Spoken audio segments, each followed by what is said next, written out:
Bueno, decíamos el Proverbio capítulo 1, versículo 10. Este proverbio dice: Hijo mío, si los pecadores te quisieren engañar, no consientas. Si dijeren, ven con nosotros, pongamos acechanzas para derramar sangre, acechemos sin motivo al inocente, los tragaremos vivos como el Seol, y enteros como los que caen en un abismo. Hallaremos riquezas de toda clase, llenaremos nuestras casas de despojos. Echa tu suerte entre nosotros y tengamos todos una bolsa. Hijo mío, no andes en camino con ellos, aparta tu pie de sus veredas, porque sus pies corren hacia el mal y van presurosos a derramar sangre. Habíamos señalado la vez anterior que frente a lo que Salomón está diciendo allí a su hijo, se va a poner enfrente la propuesta de estos hombres, que dice estos hombres impíos, los llama acá. Es decir, personas que, por supuesto, no tienen en cuenta ni la ley de Dios, ni el ámbito donde viven, que es, por supuesto, el pueblo de Dios allí en Israel, ni tampoco la ley de Dios que estaba cerca de ellos, el templo, ¿no es cierto?, en el templo, ni a los sacerdotes que igualmente estaban allí también para instruir de la ley, sino que estos hombres se separaban de todo eso y estaba la propuesta hecha. Y frente a la realidad de que Salomón no iba a estar permanentemente con su hijo, le advierte y le deja el consejo allí a su hijo. Y le dice: hijo mío, en el momento que esto suceda, cuando los pecadores te quisieren engañar, no consientas. Son dos expresiones muy, muy interesantes de notar. Si nosotros definimos engañar, todos nosotros sabemos qué significa, pero hacia adentro, ¿no es cierto? ¿No es cierto? Pero, ¿qué podríamos decir nosotros en cuanto a engañar? ¿Qué quiere decir esto?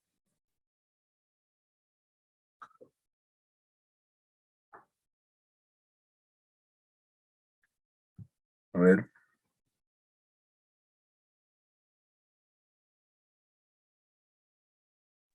Mentir. Mentir.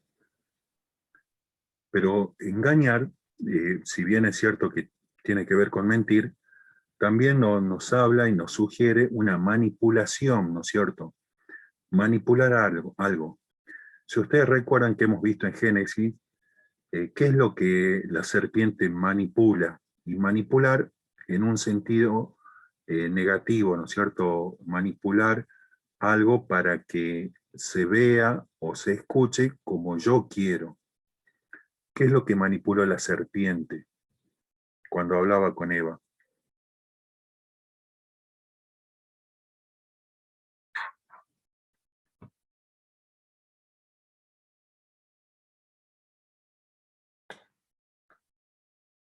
Vamos, que no es complicado, ¿eh?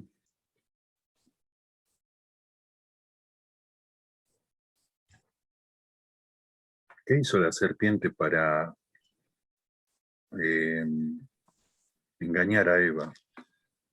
¿Qué manipuló? ¿O qué utilizó? ¿O qué utilizó?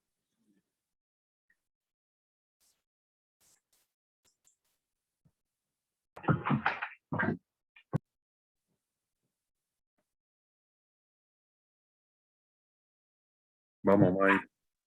Puede ser que ella dijo que Manipuló la verdad. Bien, manipuló la verdad. ¿Qué más decía? A ver, ¿cómo decías, Maylem?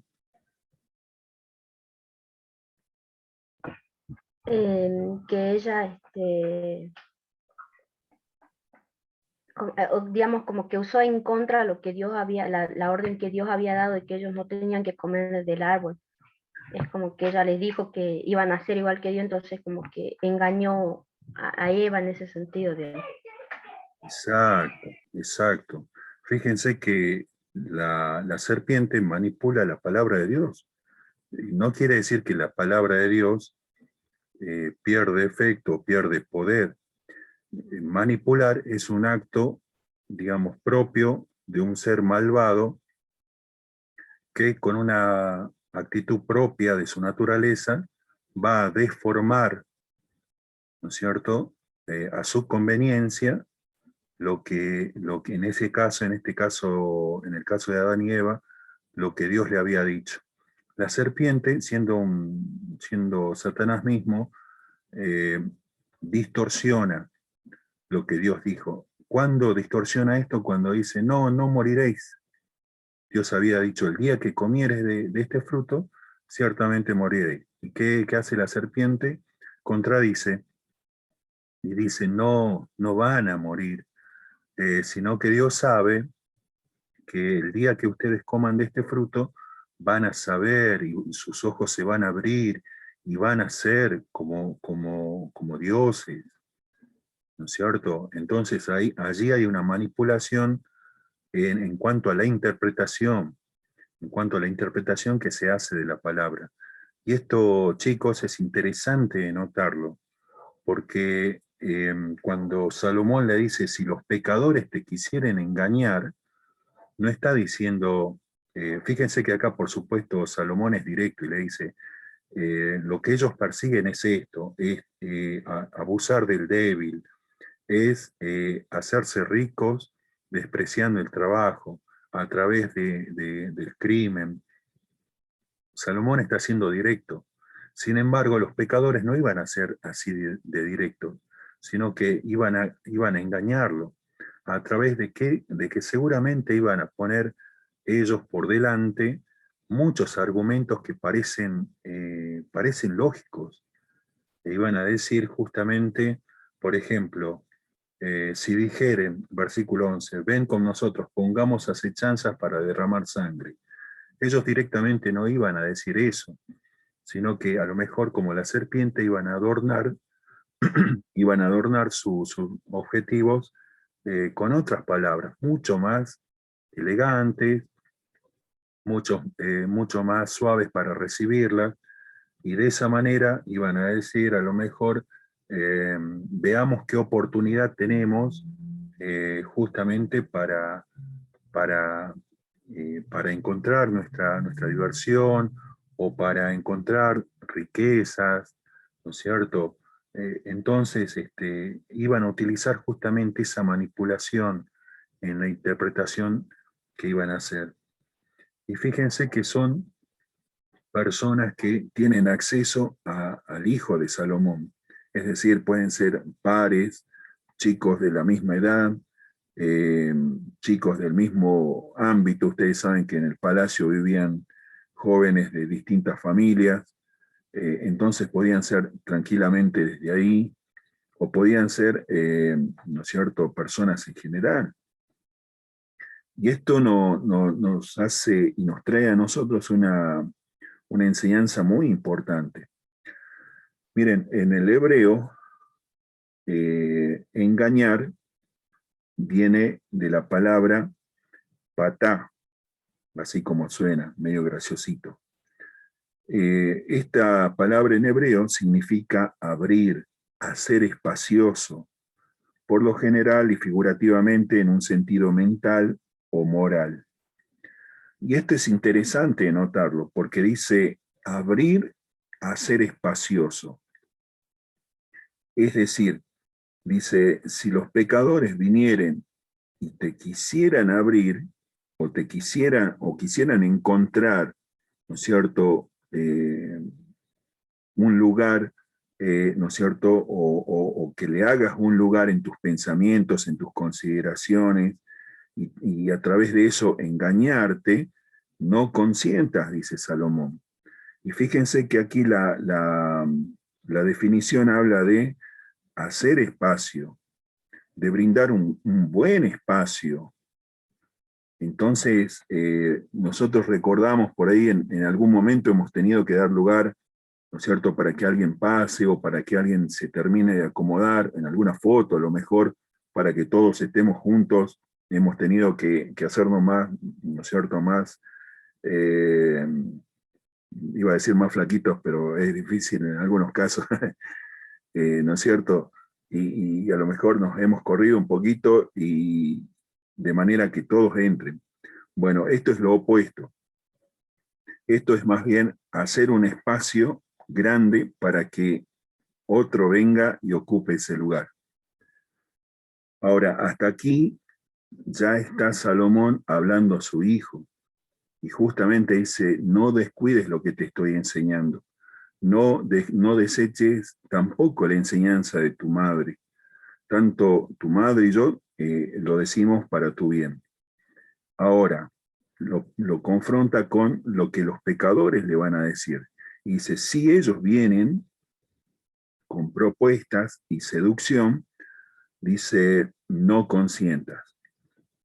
Es decir, no les des lugar a esas propuestas. No dice rechazar a la persona, no dice ponerle, ¿no es cierto?, ponerle, ponerlo en el freezer y que no lo saludas más. Dice, a sus propuestas, a todo lo que te propone, no consientas. ¿Por qué? Porque justamente más abajo lo va a decir, van presurosos a derramar sangre, sus pies corren hacia el mal. Y esto puede leerse en dos, o puede entenderse en dos sentidos. Corren para hacer el mal, o el fin de ellos se apresura a que termine mal.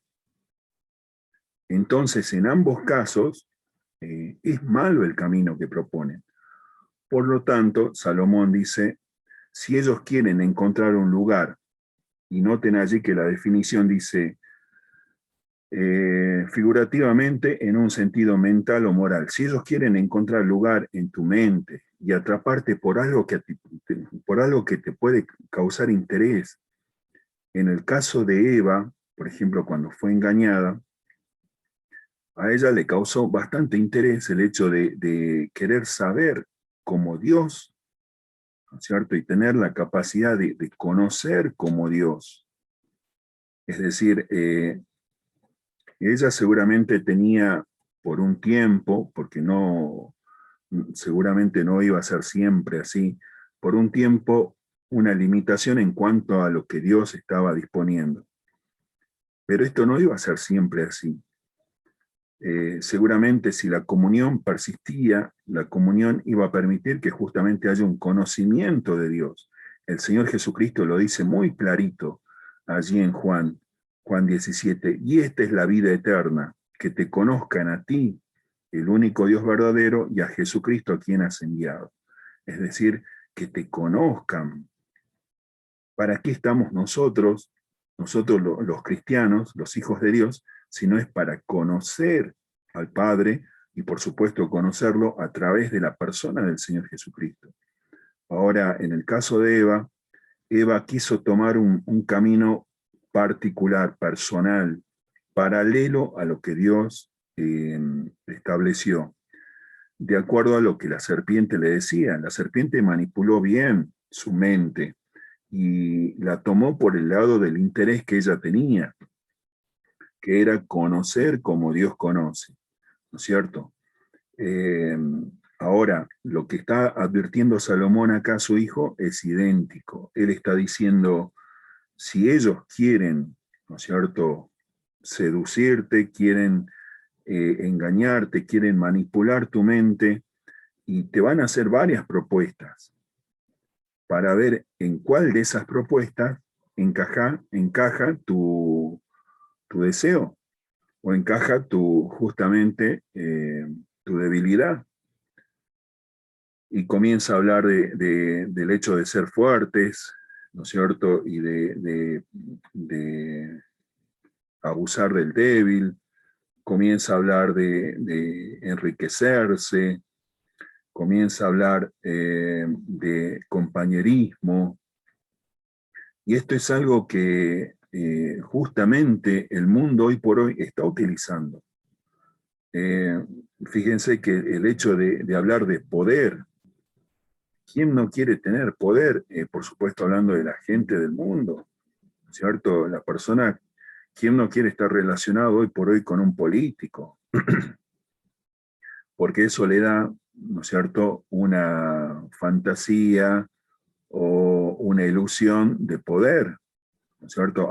El momento que yo tenga problemas, lo llamo a mi amigo, ¿no es cierto? Y él va a acomodar las cosas. Y ya faltan el respeto a las autoridades o a cualquier persona. ¿Por qué? Porque son amigos de, y entonces tienen cierto poder.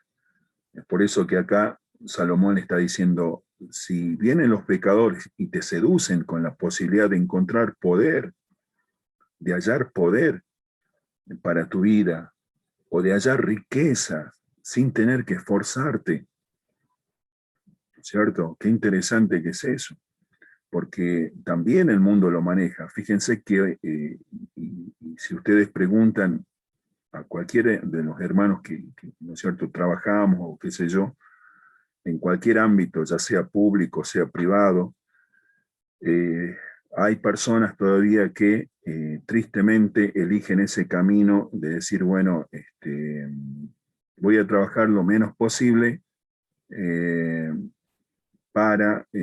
digamos, pero por supuesto que eso no afecte eh, la remuneración económica que tiene que venir a fin de mes. Por ejemplo, si yo soy docente y tengo un horario para entrar, pónganle a las 9 de la mañana, y yo entro a las 9:30, 9:40, y digo, no, pasa que el paro de colectivos y etcétera, y qué sé yo, ¿no es cierto? Eh, que puede ser verdad o no, pero eso justamente puede ser que en algún momento afecte lo que va a ser el sueldo a fin de mes. Y allí ya no me va a gustar, ¿no es cierto? Yo puedo perdonarme a mí llegar tarde, o puedo perdonarme a mí retirarme temprano, pero yo no voy a perdonar que me toquen el sueldo, ¿no es cierto? Entonces la gente está con esa actitud, de decir, bueno, eh, si hay una ventaja para mí, está bien, buenísimo, pero yo no quiero que nadie me toque el bolsillo. Entonces acá lo que están diciendo estos hombres dice, vamos a encontrar riqueza sin mucho esfuerzo. Entonces nos vamos a enriquecer sin mucho trabajo. Y por otro lado, nos dice, todos tendremos una bolsa, es decir, vamos a compartir todo, vamos a ser compañeros, nadie nos va a, digamos, no nos va a faltar esa compañía, ese compañerismo. Y habíamos dicho algo importante acerca de esto, que ningún tipo de compañerismo, ningún tipo de amistad, ningún tipo de bien se sobreedifica, sobre el pecado. El pecado no es la base de ninguna amistad, de ningún tipo de relación que pueda llegar a ser estable. Y justamente lo que los hombres aquí están, digamos, invitando, o podrían estar invitándole al hijo de Salomón, es justamente a ese compañerismo. No te preocupes que todos vamos a ser aquí iguales, vamos a ser compañeros, ¿no? El que quiera hacerte algo a vos, primero va a tener que pasar por encima mío. Y ese tipo de frases, ¿no es cierto?, que a uno lo emocionan y a uno lo conmueven. Y dicen, claro, si ellos no son mis amigos, ¿quiénes van a ser mis amigos? Ellos me están mostrando esa lealtad, entonces, ¿cómo no ser leales a ellos? Pero por supuesto, esto es un camino que justamente digamos, no se muestra de una manera entera, porque sabemos que así como se nos ofrece ese tipo de lealtad, también se exige esa lealtad, y a veces lealtad en contra de principios nuestros que tenemos. ¿Por qué? Porque son personas que no conocen a Dios, o que no reconocen a Dios en todo caso. Entonces, ¿qué nos van a pedir esas personas que no reconocen a Dios? Que hagamos cosas en contra de Dios. ¿Por qué? Por amor o por lealtad a ellos. ¿Y qué vamos a hacer allí? Allí es donde nos va a salir justamente el cristiano espiritual y vamos a decir, no, yo te acompañé hasta aquí, ganamos poder, ganamos riquezas, pero no, yo me debo a mi Señor. va a ser muy complicado, ¿no es cierto? Si ya están, la persona ya está hasta el cuello, seguramente va a decir, bueno, ya llegué hasta aquí, eh, lastimosamente ya me comprometí, no puedo fallarle, o no tengo la fuerza de fallarle. Es decir, van a ir tomando y absorbiendo tanto de la persona que justamente la persona misma ya se va a ver totalmente presa de sus compromisos con estas personas. ¿Por qué? Porque le dan poder, porque lo han enriquecido y también justamente porque se deben en cuanto a la lealtad o al compañerismo. Se deben, no se pueden fallar. ¿Cómo serles desleales? Es por eso que Salomón pone un alto allí desde el inicio. Dice, si ellos te quieren engañar, si ellos quieren que abras tu mente a sus propuestas, si ellos quieren encontrar un lugar, ¿no es cierto?, en tu vida, un lugar espacioso, Salomón hace un corte allí como con su espada, ¿no es cierto? Dice, no consientas a las propuestas que te hacen, no les des lugar a ninguna. Y esto es importante tomarlo en cuenta, chicos, hermanos, principalmente porque la palabra de Dios nos hace referencia a esto. Y les invito allí a que busquemos un pasaje que es muy fuerte, pero que es un pasaje que nos revela mucho a nosotros en cuanto a cortar de raíz el pecado. Y si ustedes vieron El Señor de los Anillos, es una película, o son las tres películas esas, personalmente a mí me encanta, no me canso de verla.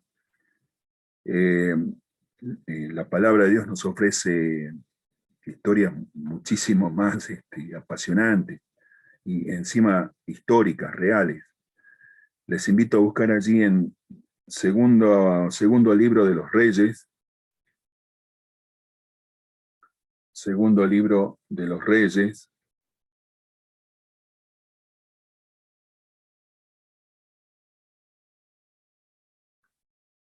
capítulo 9,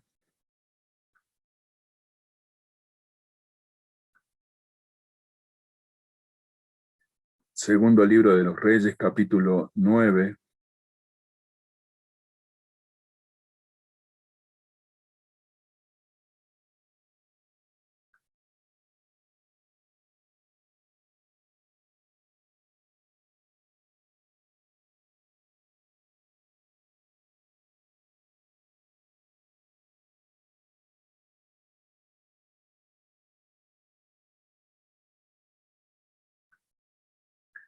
dice así, de esta manera, 9:22. Cuando vio Joram a Jehú, hijo, dijo, ¿hay paz, Jehú? Y él respondió, ¿qué paz con las fornicaciones de Jezabel tu madre y sus muchas hechicerías? Entonces Joram volvió las riendas y huyó y dijo a Ocosías, traición, Ocosías. Pero Jehú entesó su arco e hirió a Joram entre las espaldas, y la saeta salió por su corazón, y él cayó de su carro. Dijo luego Jehú a Bidkar, su capitán, tómalo y échalo a un extremo de la heredad de Nabot de Jezreel. Acuérdate de cómo tú y yo íbamos juntos con la gente de Acab, su padre. Jehová pronunció esta sentencia sobre él diciendo, que yo he visto ayer la sangre de Nabot y la sangre de sus hijos, dijo Jehová, y te daré la paga en esta heredad, dijo Jehová. Tómalo pues ahora y échalo en la heredad de Nabot conforme a la palabra de Jehová. Viendo esto, Ocosías, rey de Judá, huyó por el camino de la casa del huerto, y lo siguió Jehú diciendo, herí también a este en el carro, y le hirieron a la subida de Gur junto a Ibleam, y Ocosías huyó a Megiddo y murió allí. Y sus siervos le llevaron en un carro a Jerusalén y allá le sepultaron con sus padres en un sepulcro en la ciudad de David. En el 11º año de Joram, hijo de Acab, comenzó a reinar Ocosías sobre Judá. Vino después Jehú a Jezreel, y cuando Jezabel lo oyó, se pintó los ojos con antimonio y atavió su cabeza y se asomó a una ventana. Y cuando entraba Jehú por la puerta, ella dijo, ¿sucedió bien a Zimri, que mató a su señor? Alzando él entonces su rostro hacia la ventana, dijo, ¿quién está conmigo? ¿Quién? Y se inclinaron hacia él 2 de 3 eunucos. Y él les dijo, echadla abajo.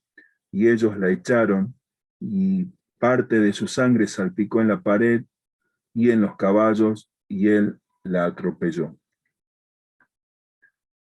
Es una escena fuerte, ¿no? Yo creo que no habría una sola posibilidad de que alguien se anime a filmar algo como esto. Sin embargo, es algo histórico. Acab y Jezabel fueron dos reyes de lo más perverso que tuvo Israel. Pero quien gobernaba y quien había tomado las riendas era justamente Jezabel. Jezabel, que por otro lado era una mujer que no era de Israel, algo que estaba prohibido por el Señor. Y Acab, si bien Acab era malo, Jezabel lo cuadriplicaba en maldad. ¿No es cierto? Y vemos allí que pasa algo interesante. Cuando Jehú es levantado por el Señor para liberar a su pueblo de Acab y de Jezabel, porque prácticamente Jezabel ya es la que llevaba al pueblo hacia la idolatría, llevaba al pueblo a cometer actos de fornicación, ¿no es cierto?, honrando a sus dioses, ídolos, ¿no es cierto?, destruyendo la ley de Dios, matando a los profetas de Dios, o sea, haciendo atrocidades en el pueblo. Y justamente es allí donde Jehú tiene estas palabras maravillosas, ¿no es cierto? Dice el versículo 22, cuando vio Joram a Jehú, dijo, ¿hay paz, Jehú? Como diciendo, ¿estás viniendo en paz? ¿Venís a acomodarte a todo esto? ¿Venís a disfrutar de lo que estamos viviendo? ¿Hay paz? ¿Venís en paz? Y Jehú, con una determinación clara, dice, ¿qué paz? ¿O de qué paz me hablas? Con los actos pecaminosos que Jezabel, tu madre, ha cometido, y por supuesto con sus muchas hechicerías. ¿De qué paz podemos hablar cuando el pueblo se ha corrompido tanto por causa de tu madre? Y justamente es allí donde se da cuenta que ya le quedaban pocas horas a todo esto y empiezan a escapar. Y noten allí cómo Jezabel toma una actitud bastante, en su desesperación, bastante particular. Dice que lo vio a Jehú, por supuesto considero Jehú es un hombre. Entonces dice, se pintó los ojos con antimonio, ¿cierto? Es decir, quiso verse más atractiva cuando llegue Jehú y de alguna manera lograr tiempo o lograr salvar la vida seduciendo a Jehú. Sin embargo, vemos allí que Jehú hace algo inteligente y toma 2 eunucos. Ustedes saben que los eunucos son aquellos varones que han sido operados justamente y han sido, digamos, operados de una forma que no pueden procrear. Y estos hombres, por lo cual no pueden ser seducidos justamente, no hay en ellos esa atracción o esa seducción. Entonces, Jehú los manda a ellos, a 2 de 3, y ellos son los que terminan de matar a Jezabel. Jezabel todavía tenía la esperanza hasta último momento de poder seducir a Jehú, y poder ganar tiempo, como decíamos, o salvar la vida. Sin embargo, no pasa eso, y se cumple todo lo que Dios señaló. Y el pueblo es liberado, y vemos allí cómo a través del profeta, ¿no es cierto?, de los profetas vemos cómo los profetas de Baal también son muertos, y tantas cosas que suceden en este momento, que es un momento tan épico en la historia de Israel. Pero a lo que nosotros vamos es justamente cómo Jehú no va a hacer concesiones, no consiente el pecado, tal como Salomón le dice a su hijo: si vienen estas propuestas, córtalas, no tengas nada que ver con estas propuestas. Y justamente tal como Jehú no podía hablar de paz, no podía hablar de paz en medio de esa situación, ni tampoco traía la paz del Señor, sino que traía justamente la justicia del Señor a aquel lugar. En el caso de nosotros, chicos, ¿cómo aplicamos esto a nosotros? Sabemos que nosotros estamos en una batalla. El apóstol Pablo la llamó la buena batalla de la fe, ¿no es cierto? Si hay batallas en el mundo, y sabemos que la guerra en el mundo es inútil, es la perdición de la humanidad, sin embargo, la única buena batalla que hay es contra la maldad, contra el pecado, contra nuestro propio pecado. Y es allí donde Salomón le va a decir a su hijo: no consientas esto. Y el apóstol Pablo le va a decir a Timoteo, que era como su hijo amado, le va a decir justamente: he peleado la buena batalla. O también en otro lugar le va a decir que se levante y pelee la buena batalla, ¿cierto? Por amor a él, por amor a los que vienen detrás, que se levante. Y eso es importante, chicos, reconocer al enemigo, reconocer quién está en contra del Señor, por más que manipule su palabra, por más que manipule o quiera manipular nuestros pensamientos, quiera encontrar nuestra debilidad y quiera prometernos distintas riquezas para esa debilidad nuestra, ¿no es cierto? Y por más que sea quien sea, si alguien nos quiere tomar de esa manera y separarnos del Señor, o darnos a gustar algo que al Señor justamente no le agrada, y lo dice: pero no hay problema. Pero ¿qué problema puede haber? Entonces, chicos, tenemos que saber que estamos frente a alguien que eh, no está de parte del Señor, y por supuesto nos está proponiendo cosas a las cuales no tenemos que ceder. Tenemos que hacer un corte, como el corte que se hace con algo filoso. Se corta y se acabó. No hay posibilidad de negociar. Yo no puedo negociar con la santidad que le debo al Señor. Yo no puedo negociar con la salvación que el Señor me ha dado. Yo no puedo negociar con la obra de Cristo allí en la cruz y pecar de igual manera. ¿Por qué? Porque no interesa, porque yo recibí la salvación gratuitamente. El que la tuvo que pagar es Cristo. Cuando uno cede al pecado, necesariamente está diciendo eso. Bueno, Cristo pagó, Él sufrió, Él llevó todo lo que era mi maldad. Entonces, yo me puedo quedar tranquilo, ¿no es cierto? Y bueno, y si viene la tentación, a ver, examino, a ver en qué medida me causa placer esto y en qué medida no. Si me causa realmente placer y da en el punto justo allí donde está mi debilidad, entonces la tomo.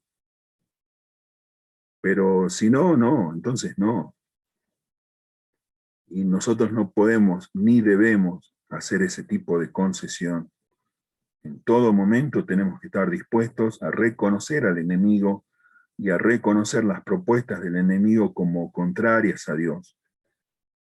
Por supuesto, reconocer al enemigo no quiere decir mirar a la persona que no tiene a Cristo como un enemigo, sino mirar a quién está detrás de esa persona, que justamente, tal como lo va a decir Pablo, el mundo entero está bajo el pecado, o como lo va a decir en otro lugar, también el apóstol Pablo, que Satanás cegó el entendimiento de las personas para que no les resplandezca la luz del Evangelio, que Él es el que justamente está operando en medio de los hijos de desobediencia. Él está trabajando, Él está impulsando a estos hijos de desobediencia, que son las personas inconversas, ¿no es cierto? Él es el verdadero enemigo, Satanás, y se vale muchas veces de personas cercanas o de pares, de amigos, ¿no es cierto? Y de lo que puedan pensar ellos de mí, de lo que puedan decir ellos de mí, para presionarme y muchas veces tener que sentirme obligado a ser leales a ellos antes que al Señor. La palabra del Señor dice, no consientas. Y por si esto fuese poco, ¿no es cierto?, pone allí la enseñanza del Padre frente a la propuesta de los pecadores. Y esto es algo muy importante, chicos, porque si el Padre ya nos habló de la riqueza que tenemos en Cristo, ya nos habló del poder que cada día nos acompaña de acuerdo a la necesidad de cada día, si el Padre ya nos prometió una esperanza bienaventurada en la misma aparición de Jesucristo, cuando Cristo aparezca y nos vayamos con Él, ¿qué nos puede ofrecer el mundo? ¿Qué puede tener tanto valor como lo que el Padre ya nos ha provisto en Cristo Jesús? Por lo tanto, somos gente saciada, somos gente totalmente satisfecha si nosotros consideramos que estamos en Cristo y sabemos la riqueza que hay en Cristo. Hay un pasaje hermoso también allí en los Proverbios, si no me equivoco, que dice, el hombre hambriento hasta lo amargo le parece dulce, pero el hombre saciado, no, no así. Es decir, el hombre hambriento va a comer cualquier cosa y lo va a llamar dulce. Podemos decir que es una figura de la persona inconversa. El inconverso muchas veces tiene que encontrar compañerismo en personas que lo maltratan, que le demandan lealtad, le obligan a hacer cosas que lo van a degradar o lo van a manchar o lo van a estropear de alguna forma, ¿no es cierto? El Señor Jesús, siendo nuestro compañero, ¿saben lo que dice Él? ¿Saben lo que dice el Señor en cuanto a ser compañero nuestro? ¿Recuerdan ustedes aquel pasaje hermoso? Seguramente se van a acordar, cuando dice, venid a mí todos los que están trabajados y cargados, que yo les voy a dar descanso. Lleven mi yugo sobre vosotros y aprendan de mí, que soy manso y humilde de corazón. Y ese yugo es justamente para dos. Pero el Señor no dice, lleven, ustedes háganse cargo del peso. El Señor se pone al lado. Un yugo es una madera, para el que no lo conozca, una madera que unía en el arado a dos animales de fuerza, ¿no es cierto? Podrían ser dos bueyes que iban y araban el campo. Pero la inteligencia del hombre dueño del campo estaba en que ponía allí a un animal que estaba muy acostumbrado y había trabajado mucho el campo, y ponía a un animal más joven. Entonces, cuando el animal más joven quería hacer un surco un poco inclinado, un poco salido de línea, ¿no es cierto? El animal más grande y más trabajado lo guiaba de una manera recta. Entonces el animal joven tenía que, al no verse acompañado y verse sujeto por ese yugo, tenía que hacer ese mismo camino, y lo ayudaba a completar un buen trabajo. Y el Señor en ese pasaje se pone como ese compañero que no nos va a dejar errar el camino, no nos va a hacer un trabajo mal hecho. Por el contrario, nos va a ayudar a que no haya en nosotros ese tipo de, podemos decir, ese tipo de error, sino que Él se pone allí diciendo, llevad mi yugo sobre vosotros y aprended de mí. Él es el verdadero compañero que necesitamos. Es Él. Y chicos, en este caso, a ver, ¿qué hora es? Ya son las 9:07. En este caso, ya para finalizar, justamente, Cristo es suficiente. Él es suficiente para nosotros en cuanto a salvación, en cuanto al sustento que brinda cada día y en cuanto a la esperanza que tenemos. Este mundo ha perdido su brillo totalmente. Este mundo no tiene nada que ofrecer a un cristiano que realmente reconoce las riquezas que tiene en Cristo. Y así como Jehú lo hizo, no vamos a ir a hablar de paz con nadie que nos ofrezca pecar en contra de Dios o mantener o sostener una situación pecaminosa delante de Dios, ¿cierto? A cualquier propuesta pecaminosa, cualquier propuesta que nos aparte del Señor, tenemos que cortarla necesariamente. Y por otro lado, vemos allí que decíamos que nada ni nadie nos puede a nosotros brindar el compañerismo o la guía que el Señor nos ha dado y nos va a dar en cualquier ámbito, estemos acompañados o no. Estemos acompañados o no, chicos, el Señor siempre va a ser nuestra fortaleza y nuestro sostén.